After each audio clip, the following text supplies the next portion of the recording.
Welcome to Undertold Verbatim. I'm Solveig Rennan for the Undertold Stories Project.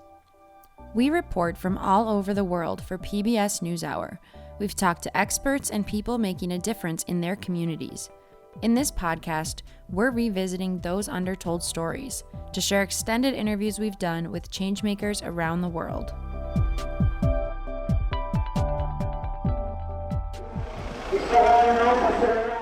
Being pregnant should not be a death sentence, but for 1 of every 12 women in Somalia, it is. 1 of every 8 newborns does not make it to age 5. Somaliland lies in the northwest corner of Somalia. It declared its independence 3 decades ago, but is not recognized as a country by the international community. It is recognized for making some progress recovering in a land shattered by decades of civil war. And alhamdulillah. One of the anchors in this rebuilding effort is the Edna Adan Hospital, which has safely delivered thousands of babies, treated their mothers, and trained hundreds of nurses and midwives. I don't think I could have gone to a PhD course to learn how to do this. I think it's life that has taught me. Edna Adan is not a doctor, but her life includes a career with the World Health Organization. A twice-divorced former First Lady of Somalia, daughter of a prominent physician, Adan spent many years in exile, including early on in neighboring Djibouti, where she was educated. Sitting in her office in Hargeisa, Adan spoke with our director, Fred de Sam Lazaro, in 2017 about her life, her hospital, and her vision for the future of Somaliland. Why don't we begin with, I guess a chronology more than anything else. Oh, you were a pioneer in the sense that you were given the chance to have a career. Yeah. And you undertook to go to Britain to study. The British Somaliland Protectorate. And the British had a system whereby they would send young boys who had succeeded, who had gotten good grades in intermediate school, to be sent abroad for their secondary school education. And I happened to be the first girl who was given that opportunity to sit for that examination to compete for a scholarship. The first year I passed, but I was still too young and my English wasn't good enough. So it was postponed for me to sit for the exam the following year again. And if I passed, then I would get a scholarship. And I did. So in 1954, I flew from Hargeisa airport together with another girl from Aden and were sent to England. That was the beginning of my 7 years in Britain. So you spoke French, obviously, in Djibouti, or that's where you were educated. But did you speak English in the house? Were you taught English by your parents? Some spoken English, yes, because my parents spoke English as well, particularly when they did not want us to understand. Yeah. So you had a functional facility in English, but not in English good enough to go to secondary school. Okay, until you went for Until I went to England, when I did a pre-nursing course, because A, I was too young, B, my English wasn't good enough, and C, I didn't have my O-levels.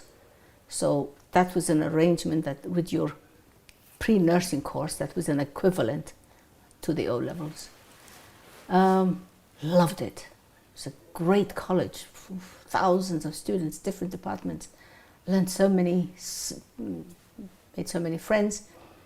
And after the first year, the British Council were the grantees of the scholarship, and my reports would go to them, and progress or otherwise. And the first year I was offered to do medicine. I said, well, you're getting good grades, we're very happy with your progress, and you may want to know that if you would wish it, you can apply for medical school. And being the stupid pigeon brain that I am, I said, 7, 8 years? Nah, I'll be too old. Who'll marry me then? No, I'm going to stick to my nursing, 3 years. There are many days that I wish I had done medicine. And there are many days when I feel that I am glad I did not do medicine. Because if I had not done midwifery, I would not have done this hospital. And I think medicine might have taken me away too far away for me to want to come back. So I don't know. I loved my nursing. I loved my time in England. I learned so much. But it wasn't the intrinsic content of your training that made you come back here. It was something. Oh here. No. It was. So that might have happened regardless, right? No, this happened because as a young girl, I had made this promise to accept. This had been my life, something that I traveled with me all my life, and whatever I did, and whatever I studied, I was that I'd like to have when I have my hospital. So I was going to have that hospital anyway from age 11. Where, how, when, I didn't know. And I had come out of, I had my ups, my downs, a political prisoner, my divorce, my marriage, my divorce again, whatever.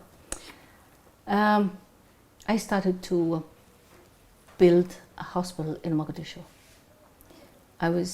Tell you what made me want to, revive that in me. I was working in a hospital in Mogadishu, the Medina Hospital, which now I think treats casualties there.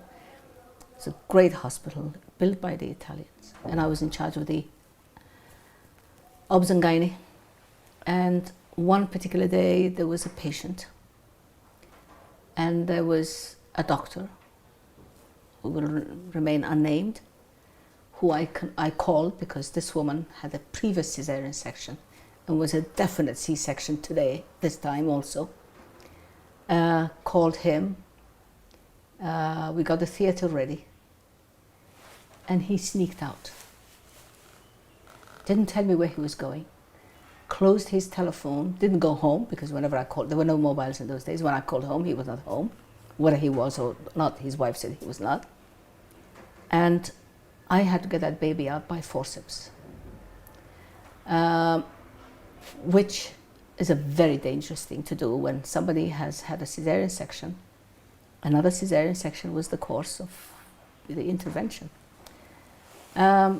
Luckily, they made it, but by the grace of God. So I wrote a letter of, I resigned. I said, unless corrective measures are made, disciplinary measures are taken against that doctor, I cannot work here. I will not work. And nothing was done about it. And I said, well, that's it then. That I'm going to build my own, where I'm going to have discipline, where things are going to be done the right way. So that was again what made me build the hospital at that time in 1980. So I started building it, and piecemeal, a bit by bit, clearing the land, compacting it, whatever, doing the perimeter wall, getting water to it, slowly. Everything I had was gone, was taken by the revolution anyway. The Marxist revolution took our home and our property, but whatever I could put together, I was working. And then I got called back by WHO. So I went to the regional office, got back to my UN career, which is good because I could send money. And then the war broke out in Mogadishu. I evacuated my family. I was already living in Egypt. So they, again, a second time, took our property and took my hospital, which was a construction site, but which had swallowed over $150,000. And I thought, that's it. All my life, I had wanted to build a hospital. I did this. I put a lot of energy and a lot of my resources into it. This is what's happened to it. I have the deeds, I have the documents, I have the rights, I have the right to own it, and somebody with a gun has it today. That's it. Turned my back on that, and I was never going to think about a hospital again. And then I came to Somaliland. I came to Hargeisa, my hometown, and saw what had happened in the civil war with Somalia, how they had destroyed my country, how they bombed it, how they left landmines. And that brought it back again. I said, well, I'm going to do it again, but this time it's going to be at home. And that's where we are. And I'm so happy that I could finish it. And it's 15 years old now. You decided, to invest in healthcare here. What was the condition of maternal and child health? Very bad. Most doctors had fled. Some had been killed in the war. The hospitals were destroyed. The government hospital which at one time carried my father's name, was destroyed. People were being attended by anybody who had had babies themselves and say, oh, I've had 2 babies, I'll help you deliver yours, or neighbors or friends. We've had a patient here who was being delivered by her 9-year-old daughter.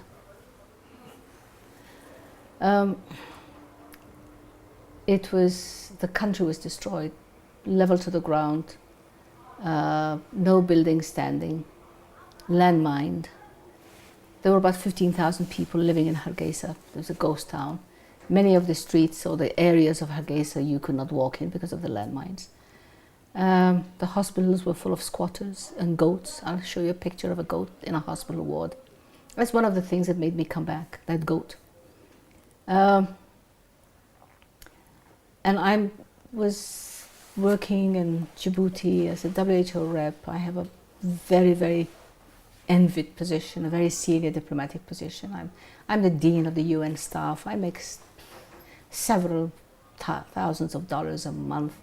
I have a staff. I have all the comforts that somebody could wish for. I have the political power. I was the WHO representatives. I represent an organization that has clout in health services. UN agencies are very influential in these parts. And Djibouti, having been the country that had given me an education, I felt that it was not a job, it was my duty. It was giving back to the people of Djibouti.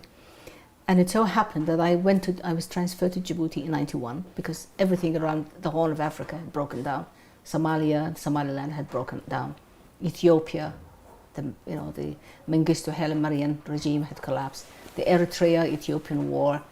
In Yemen, there was the Yemeni civil war. There were refugees all over the place. There was an internal conflict in Djibouti itself. We had outbreaks of cholera, we had outbreaks of disease. And that was the time when WHO transferred me to Djibouti because they needed someone who would go there one day and start working the next day. I speak the language, I speak French, I speak Somali. I had been there, I know the people, I'm respected, and just WHO looked in their crystal ball and said, I think she would be the right person there. And for me, it was the right place because there was so much that needed doing, and the more I do, the more I love it. And I was able to do a lot for Djibouti, and I feel it was I who was blessed to be able to do that. And each time I came to my country, Somaliland, and then Somaliland was also added to my plate. I also was looking after Somaliland, the sub-office in Hargeisa. And so I demined my house.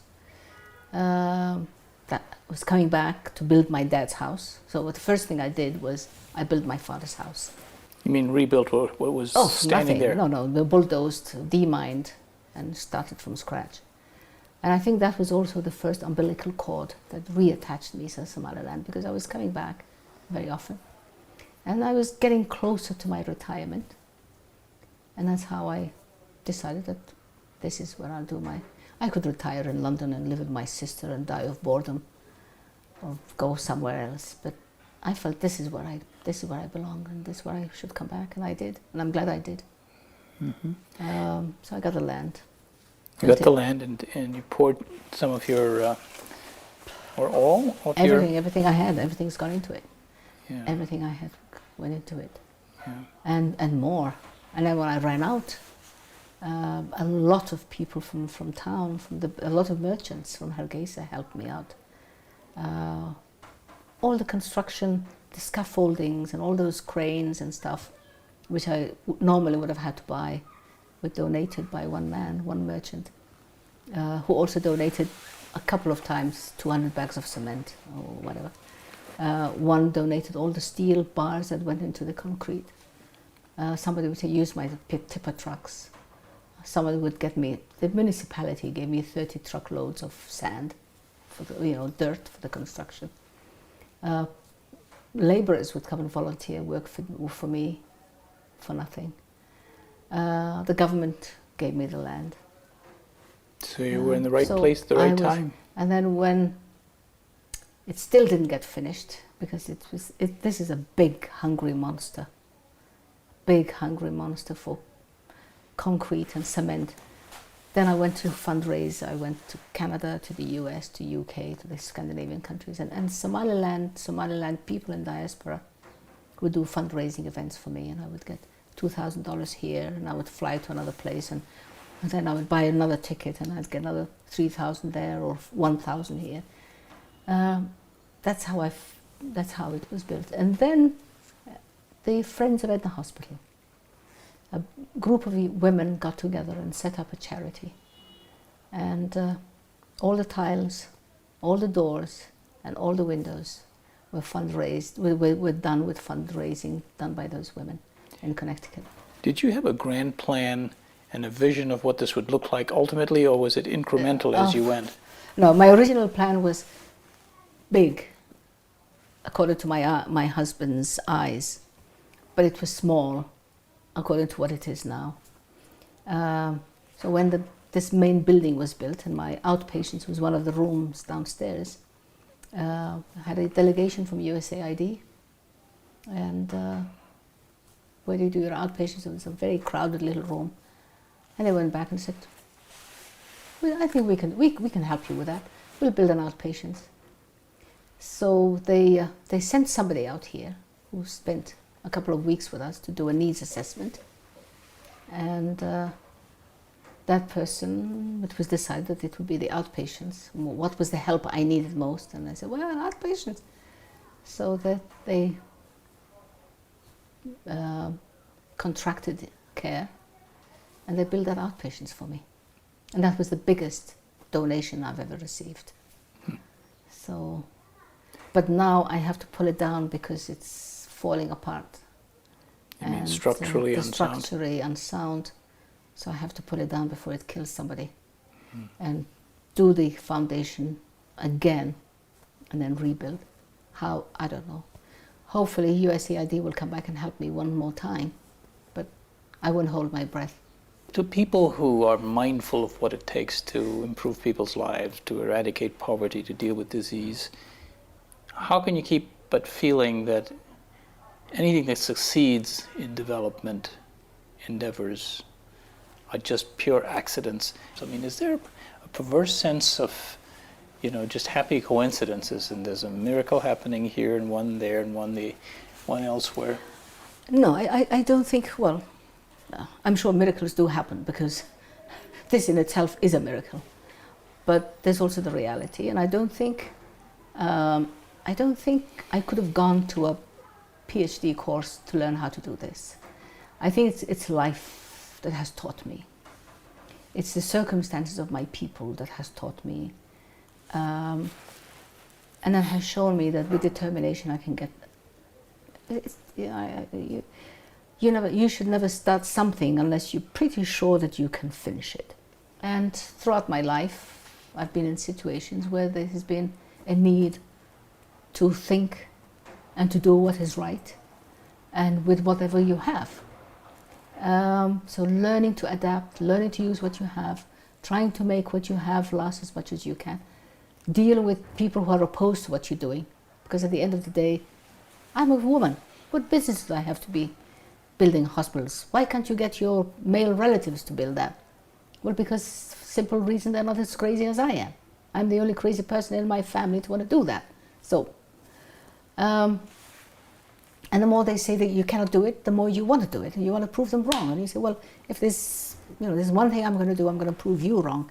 So that's how you build up, and then you learn to feel things. You find yourself in a privileged position. You say, well, now what? I could have been that girl.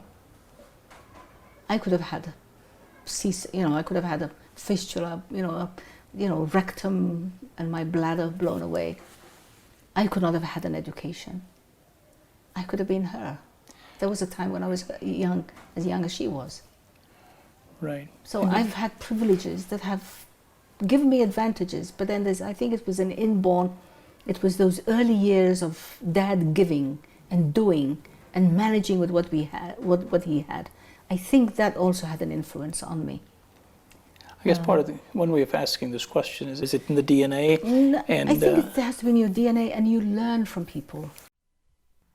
One thing Edna Adan says is in her DNA is campaigning to end female genital cutting or mutilation, a practice the United Nations estimates is performed on up to 3 million girls each year in parts of Africa, the Middle East, and Asia.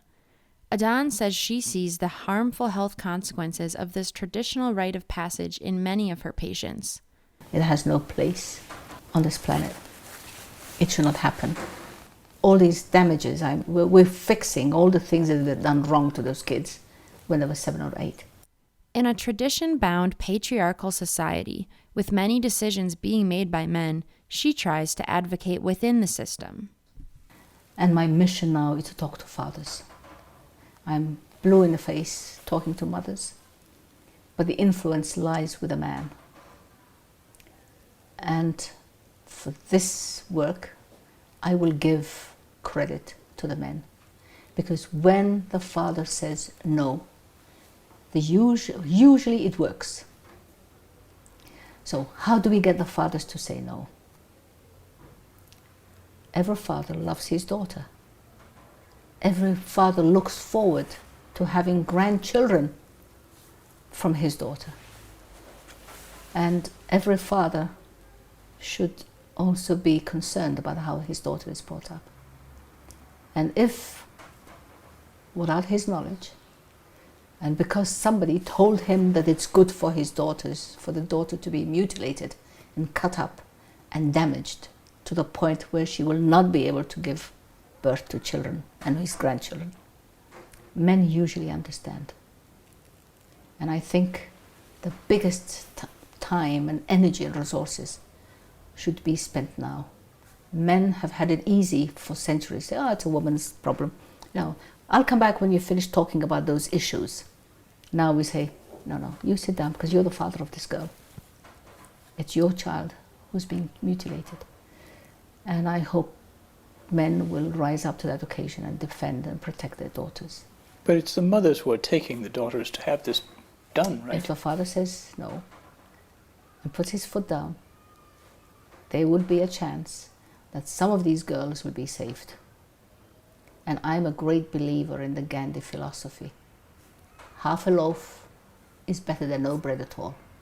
So if I save 50% of the girls, if the fathers help me to save 50% of the girls, I'm still a winner. My final question has to do with succession. Who says I'm going anywhere? I'm sure you'll live to 120. 25. Go on, don't rob me of the last 5. It's your call, because you've called so much. Are you concerned? I am very concerned, like every mother. Okay. I'm like a mother who's going away on a long journey. And I have patients, and I have 1,000 students, and I have 800 graduates from various courses, and I have thousands of people whose lives I've touched, either through the media, through classrooms, through speeches, through encounters, through word of mouth. And they're all my children. And I'm still looking for someone who's crazy enough to say, I'll look after them for you, the way you did.